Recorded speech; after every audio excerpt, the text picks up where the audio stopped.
Hello बच्चों, स्वागत है आपका एक नए वीडियो में। आज हम पढ़ेंगे विद्युत धारा की रासायनिक प्रभाव की महत्वपूर्ण प्रश्नोत्तरों को। पहला प्रश्न है, निम्न में से कौन विद्युत का अच्छा चालक है? तो इसमें से तांबा है वो विद्युत का सबसे अच्छा चालक होगा, तांबा। तो इसका उत्तर हो जाएगा तांबा। तांबा है वो विद्युत का अच्छा चालक होता है। और चालक क्या होते हैं? वे पदार्थ जो अपने में से विद्युत धारा को प्रवाहित होने देते हैं उसको बोलते हैं चालक। तो प्लास्टिक विद्युत धारा को प्रवाहित नहीं होने देगा, लकड़ी भी नहीं होने देगी और रबर भी नहीं होने देगा। तांबा है वो इसका सही आंसर हो जाएगा। दूसरा सवाल है, जब जल से विद्युत धारा प्रवाहित की जाती है तो ऑक्सीजन के बुलबुले किस टर्मिनल पर बनते हैं? तो इसमें लिखा हुआ कि दोनों टर्मिनल पर, बर्तन की दीवार पर, ऋण टर्मिनल पर या धन टर्मिनल पर। तो जब जल से विद्युत धारा प्रवाहित की जाती है तो ऑक्सीजन के जो बुलबुले हैं वो धन टर्मिनल या प्लस वाले जो होता है इलेक्ट्रोड वहां पे बनते हैं। और विलियम निकलसन नामक वैज्ञानिक था, उसने प्रयोग के अनुसार ऑक्सीजन हमेशा धन टर्मिनल वाले इलेक्ट्रोड पर मुक्त होती है। तो विलियम निकलसन थे, उन्होंने बताया था कि जो ऑक्सीजन है वो हमेशा जो प्लस वाला इलेक्ट्रोड होगा वहां पे मुक्त होगी। अगला सवाल है, विद्युत धारा प्रवाहित करने पर विलयन में क्या हो सकता है? तो विद्युत धारा प्रवाहित करने पर विलयन में क्या हो सकता है? रासायनिक प्रभाव हो सकते हैं। विद्युत धारा प्रवाहित करने पर विलयन में रासायनिक प्रभाव हो सकते हैं। अगला सवाल है, टेस्टर में एलईडी बल्ब का प्रयोग क्यों किया जाता है? तो टेस्टर में एलईडी बल्ब का प्रयोग क्यों किया जाता है? क्योंकि एलईडी बल्ब है वो कम धारा में भी जल सकता है, इसलिए टेस्टर में एलईडी बल्ब का उपयोग किया जाता है। कम धारा में जल सकता है इसलिए। अगला है कि साइकिल के हैंडल पर किस धातु का लेपन किया जाता है? तो साइकिल के हैंडल पर क्रोमियम धातु का लेपन किया जाता है। ये उत्तर सही हो जाएगा, क्रोमियम। साइकिल का जो हैंडल होता है वहां पे क्रोमियम धातु का लेपन किया जाता है। अगला सवाल है, निम्न में से विद्युत का कुचालक है, तो इसमें से कौन सा है जो विद्युत का कुचालक है, कि जिसमें जो अपने में से विद्युत धारा को प्रवाहित होने नहीं देगा? तो नींबू का रस, सिरका और जो समुद्री जल है वो क्या है? सुचालक है। ये भी सुचालक है, सुचालक है। ये भी सुचालक है, सिरका भी। और समुद्री जल है वो भी क्या है? सुचालक। और जो आसुत जल है वो क्या हो जाएगा? कुचालक। आसुत जल है वो कुचालक। तो इसका उत्तर ब है वो सही हो जाएगा। अगला सवाल है कि प्रकाश उत्सर्जक डायोड या एलईडी के साथ जुड़े लंबे तार को बैटरी के किस सिरे से जोड़ा जाता है? तो एलईडी के साथ में जो लंबा तार होता है उसको हमेशा धन सिरे या फिर प्लस वाला जो सिरा होता है उससे जोड़ा जाता है। तो इसका उत्तर है वो असही हो जाएगा। अगला सवाल है कि जल में विद्युत प्रवाहित करने पर हाइड्रोजन किस टर्मिनल पर इकट्ठी होती है? तो जल में विद्युत धारा प्रवाहित करने पर जो हाइड्रोजन गैस है वो कैथोड या ऋण सिरे पर इकट्ठी होती है। कैथोड या फिर ऋण सिरा जिसे कहते हैं। अगला सवाल है कि जल के विद्युत अपघटन पर धन टर्मिनल पर कौन सी गैस एकत्रित होती है? तो जल के विद्युत अपघटन में धन टर्मिनल या एनोड पर, धन टर्मिनल या फिर एनोड पर ऑक्सीजन गैस है वो एकत्रित होती है। अगला सवाल है, साइकिल के हैंडल पर चमक के लिए किसका लेपन करते हैं? तो इसका क्रोमियम का लेपन करते हैं। खाद्य पदार्थों के भंडारण के लिए लोहे के डिब्बों पर किसका लेपन किया जाता है? तो टीन का लेपन किया जाता है। विद्युत लेपन आधारित है, तो विद्युत लेपन किस पर आधारित है? विद्युत लेपन है वो विद्युत धारा के रासायनिक प्रभाव पर आधारित है। विद्युत लेपन है वो रासायनिक प्रभाव पर आधारित है।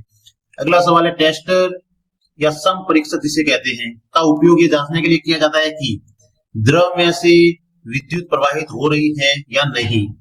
द्रव में से विद्युत प्रवाहित हो रही है या नहीं, उसके लिए टेस्टर या सम परीक्षक का उपयोग किया जाता है।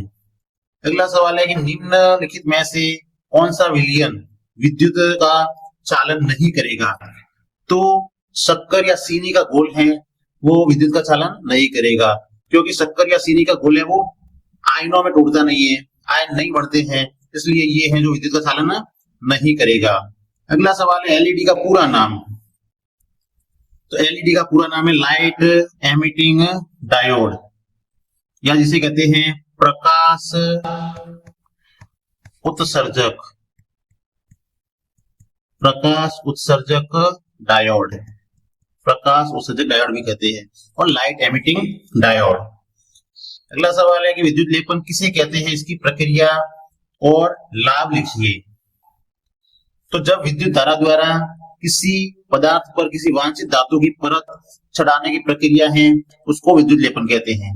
इसमें क्या होता है कि एक बीकर में कॉपर सल्फेट का विलयन लेते हैं, इसमें तांबे की 2 प्लेटें डालते हैं जिसे इलेक्ट्रोड भी कहते हैं। जब विलयन में अपन विद्युत धारा प्रवाहित की जाती है तो कॉपर सल्फेट है वो कॉपर और सल्फेट में टूट जाता है और स्वतंत्र कॉपर है वो बैटरी के ऋण टर्मिनल से जुड़े इलेक्ट्रोड पर जमा हो जाता है। तो इसमें तांबे की 2 प्लेट डालते हैं उसको बोलते हैं इलेक्ट्रोड। और जब इसमें अपन विद्युत धारा प्रवाहित करते हैं तो इसमें जो कॉपर सल्फेट होता है वो क्या होता है कि कॉपर और सल्फेट में टूट जाता है और जो स्वतंत्र कॉपर होगा वो बैटरी के ऋण टर्मिनल से जुड़े इलेक्ट्रोड पर जमा हो जाता है। फिर है कि इस विद्युत लेपन के क्या लाभ होते हैं।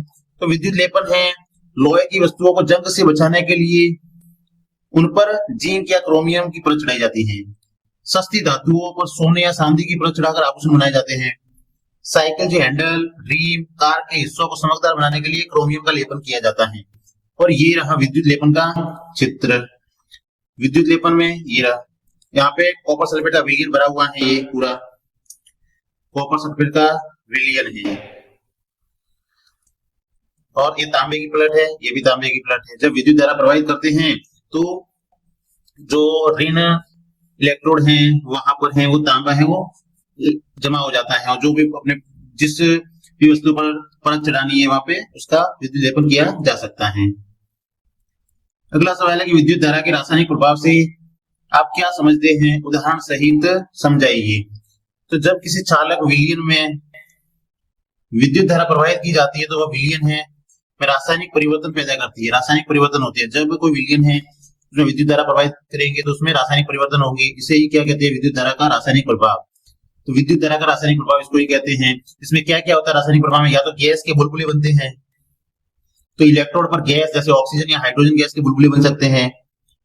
दूसरा है कि धातु का जमा हो सकता है, इलेक्ट्रोड पर किसी धातु की परत जमा हो सकती है जैसे विद्युत लेपन में होती है वैसे, या फिर रंग में परिवर्तन हो सकता है, विलयन के रंग में भी बदलाव आ सकता है। तो ये विद्युत धारा के रासायनिक प्रभाव के ये हो सकता है। फिर है कि एलईडी क्या है और इसे सामान्य बल्ब की तुलना में बेहतर क्यों माना जाता है। तो एलईडी का पूरा नाम है प्रकाश उत्सर्जक डायोड है और ये सामान्य बल्ब है उसकी तुलना में बेहतर क्यों है, क्योंकि यह जो एलईडी है वो बहुत कम विद्युत धारा प्रवाहित होने पर भी जलने लगता है। जब विद्युत धारा कम होगी तब भी ये जलने लगता है। सामान्य बल्ब की तुलना में कम बिजली खर्च करता है, तो एलईडी है उससे सामान्य बल्ब की तुलना में कम बिजली भी खर्च करता है और यह जल्दी से खराब नहीं होता है और अधिक समय तक चलता है। इसमें ऊष्मा कम निकलती है। तो ये है एलईडी बल्ब जिसका पूरा नाम प्रकाश उत्सर्जक डायोड है और सामान्य बल्ब की तुलना में इसको बेहतर समझा जाता है। अगला सवाल है कि विद्युत के सुचालक तथा हीन चालक से आप क्या समझते हैं। तो वे पदार्थ जो अपने में से विद्युत धारा प्रवाहित होने देते हैं उसको तो बोलते हैं सुचालक, और वे पदार्थ जो अपने में से होकर विद्युत धारा को प्रवाहित नहीं होने देते हैं उसको बोलते हैं विद्युत के हीन चालक, या इनको ही कुचालक भी कहा जाता है। अगला सवाल है किसी एक समपरिचित्र का चित्र बनाइए। तो एक समपरिचित्र दिया हुआ है, सेल से जुड़ा हुआ है बल्ब को और इसको इससे जुड़ा हुआ है। इसमें एक तार है वो इसके लोहे वाला सिरा है यहाँ पे और दूसरा तार बल्ब का है वो इससे जुड़ा हुआ है। तो इस परिस्थिति में बल्ब है वो क्या होगा, दीप्त होगा। बल्ब इस परिस्थिति में क्या होगा, दीप्त होगा या बल्ब है वो जलेगा। तो ये क्या हो गया, सुचालक है। अब दूसरे चित्र में देखते हैं कि क्या होता है कि इसको अब इस सेल के एक तार को इस यहाँ पे लगा दिया रबर वाले सिरे पर, और बल्ब का तार है वो भी रबर वाले सिरे पर लगाया, प्लास्टिक के वहां पे लगा दिया, तो बल्ब है वो दीप्त नहीं होगा। इस स्थिति में दीप्त नहीं होगा। क्यों नहीं होगा, क्योंकि ये दोनों तार है वो प्लास्टिक है वहां पे रखे हुए हैं और प्लास्टिक का विद्युत का क्या होता है, हीन चालक होता है, इसलिए बल्ब है वो दीप्त नहीं होगा। तो अगर परीक्षा में समपरिचित्र का चित्र बनाने का आए तो इस तरीके से बना सकते हैं। अगला सवाल है नींबू के रस में विद्युत चालन का परीक्षण कैसे करेंगे।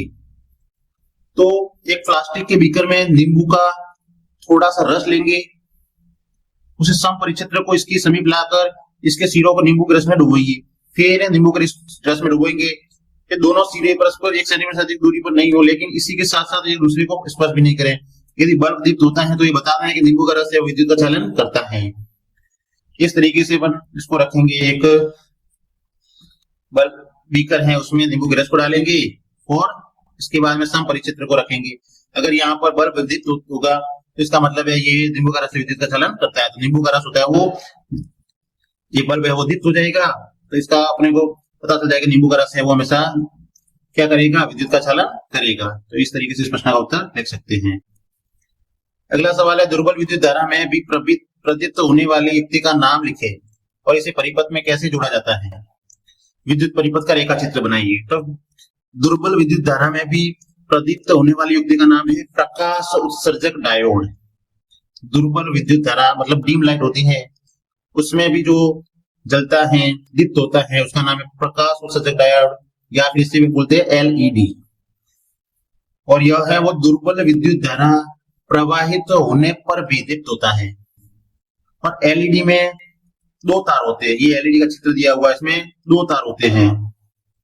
एक तार है वो बड़ा होता है, एक तार छोटा होता है। इन दोनों को बोलते हैं लीड्स। एलईडी से जो भी जुड़े तार दो होते हैं, इन तारों को क्या बोलते हैं, लीड्स। और एक तार है वो दूसरे की अपेक्षा थोड़ा लंबा होता है, ये लंबा तार है और ये छोटा तार है। और एलईडी में इसका ध्यान रखा जाता है कि जो लंबा तार है, उसको परिपथ में सदैव बैटरी के धन टर्मिनल या प्लस वाला जो सिरा है उससे जोड़ते हैं। बैटरी के प्लस वाले सिरे से इस लंबे तार को जोड़ते हैं और छोटे तार को हमेशा माइनस वाले सिरे से जोड़ते हैं। तो ये इसके बारे में ध्यान रखने की चीज है। फिर आलू की चालकता का परीक्षण कैसे करेंगे।